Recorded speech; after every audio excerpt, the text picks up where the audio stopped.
السلام عليكم ورحمة الله وبركاته. طلعنا هاجمنا كتير، طلعنا صرخنا كتير من الأسعار، طلعنا قلنا كل اللي عندنا، واعتقد ان كل المصريين عملت فيديوهات وقالت كل اللي عندها.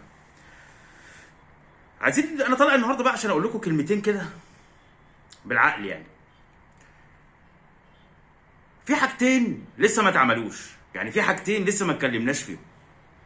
الحاجة الأولى اننا ندعي ربنا سبحانه وتعالى انه يرفع عننا الهم اللي احنا فيه والغم وغلاء الاسعار. ادعي ربنا كتير، وادعي ربنا كتير ان هو يوفق الناس اللي ماسكانا، يوفق الناس اللي ماسكانا ان هم يعملوا افكار جديده تخليهم يعدوا بينا المرحله الصعبه دي، ال7 سنين العجاف اللي احنا فيهم دول. يعني المرحله الصعبه جدا اللي احنا فيها دي. الحاجة التانية ان احنا نقف جنب بلدنا. ايوه، نقف جنب مصر يا جماعة. مش معنى ان انا اطلع اقول الاسعار غالية والحكومة فاشلة وبتاع يبقى انا ضد مصر. انا مش ضد مصر ابدا، مصر بلدي. انا طالع ادي جرس عشان الناس دي تفوق وتحس ان المصريين متضايقين فيشتغلوا. وعلى فكرة ده اللي بيحصل الفترة اللي فاتت، الفترة البسيطة اللي فاتت. انا شايف الحكومة بيانات كتير وكلام كتير، معارض بتتفتح باسعار قليله. امبارح سمعت كلام ان في بضاعه كتير قوي هيتم الافراج عنها في الجمارك. في اهو، يعني انا بعتبر ان الكلام اللي احنا قلناه اهو جاب، يعني يعتبر جاب نتيجه ولو حتى 10%. ان هم اكيد في تقارير بتترفع لهم ان الناس زعلانه، الناس متضايقه. اشتغلوا شويه، اعملوا شويه، راعوا الناس شويه. نقف جنب بلدنا مع اي حاجه. احنا مفيش حاجه بيننا وبين السيسي، احنا مفيش مشاكل بيننا وبين السيسي. السيسي طبعا بحفظ اللقب، يعني هو الرئيس طبعا. السيسي طول ما هو ماشي تمام احنا معاه تمام. لو في حاجه غلط بتتعمل احنا بنقول عليها غلط، يا ريس صلحها. اوعوا تفتكروا ان احنا نطلع ونقول ارحل يا سيسي دي حاجه كويسه، دي قاتله. احنا عايزينه يقعد، مش عايزينه يمشي. كمل اللي انت بدأته. الجماعه اللي بره، العيال اللي بره اللي عماله تتكلم دي، العيال دي زي ما قلت لكم قبل كده في مشكله بينها وبين السيسي. اوعوا تفتكروا العيال دي عايزين لكم الخير ابدا، او عايزين لمصر الخير ابدا. العيال دي خونه، انا بقول خونه، عايزين يمشوا السيسي بس. طب لو السيسي ماشي وجه واحد برضه مشي بسياسات خاطئه، هتعملوا ايه؟ هتهاجموه برضه؟ لا، هم مشكلتهم مع السيسي، هم عايزين يمشوا السيسي، عايزين يمشوا الرئيس. فده مش رايد لك خير.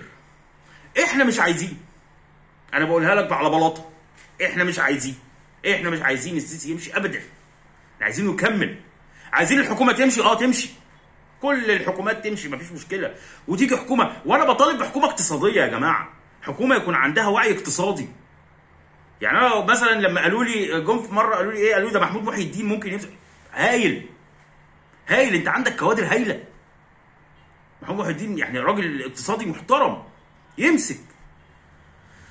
فاحنا خلينا نتفق. العيال دي لما خدت الفيديوهات بتاعتي وناس جت كلمتني، خلي بالك بياخدوا الفيديوهات وبتاع، هم حراميه. يعني حتى بياخدوا الفيديوهات ما بيستأذنوش، حراميه. هي دي شغلتهم.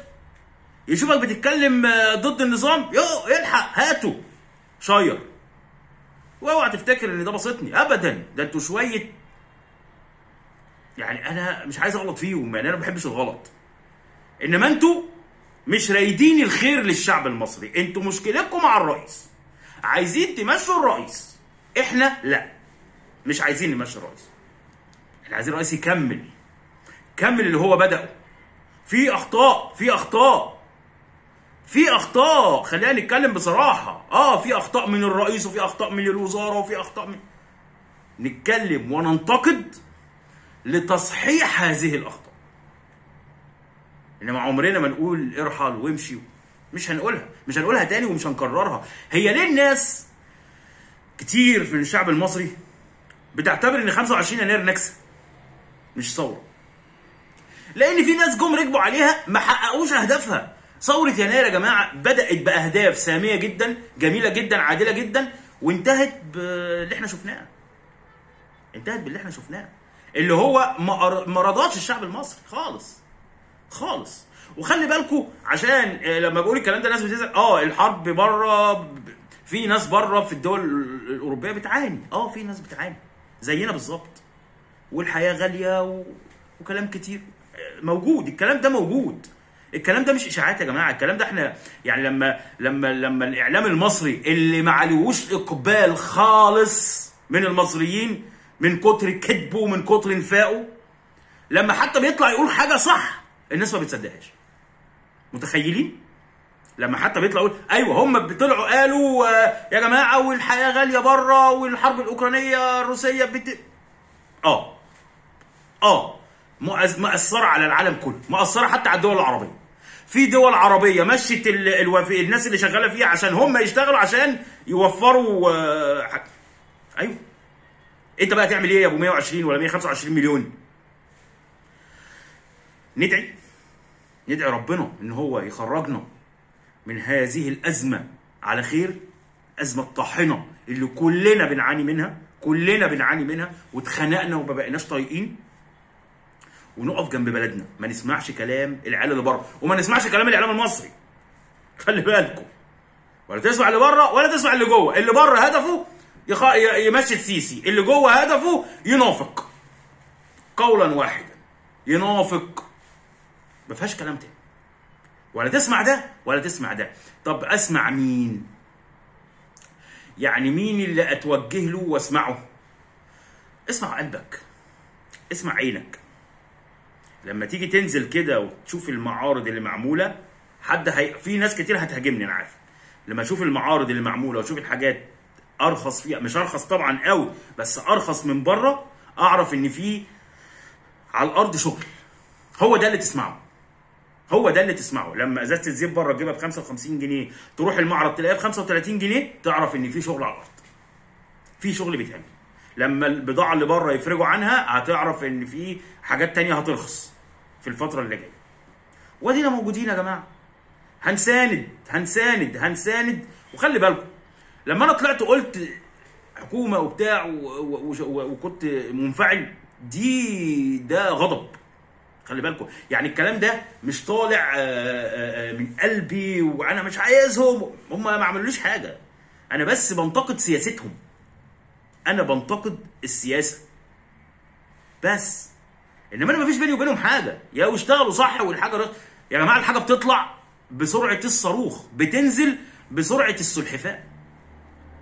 حاجه تغلى تبص تلاقي الحاجه ام 30 بقت ب 50، لما تيجي تنزل تلاقيها ب 47. ده مش نزول، ده مش تخفيض.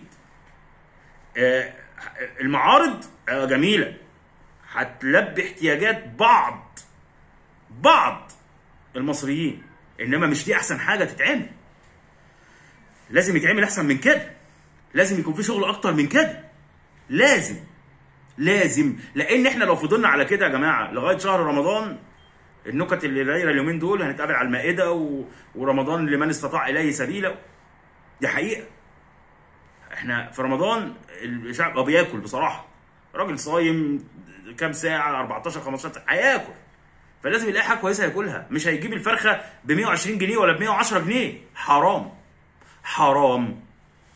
القاكم في الحلقه القادمه. السلام عليكم ورحمه الله وبركاته.